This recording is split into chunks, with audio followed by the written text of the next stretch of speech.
বিশ্বের সবচেয়ে উঁচু মন্দির, এই যে চন্দ্রশিলার ব্যাক সাইড। আর এই যে আমাকে ভাই বরফ খাচ্ছে অন্তে উঠাইয়ে,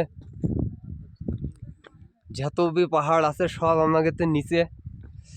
আর এই যে মানুষ একটা ঘর বানায় দিয়ে গেছে, আমিও একখান বানালাম, এই যে ছোট একটা।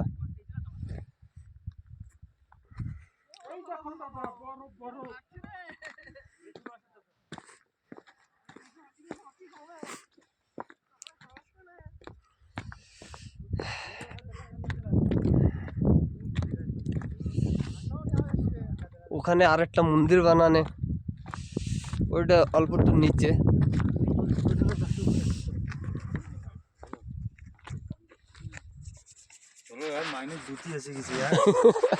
কয়তে -2। ও ভগবান কি যে আরেকটা ভগবান আইসিটা ভালো করে ঘুরে যাই। ঠান্ডা এরকম হাত পা জ্বালায় দিচ্ছে।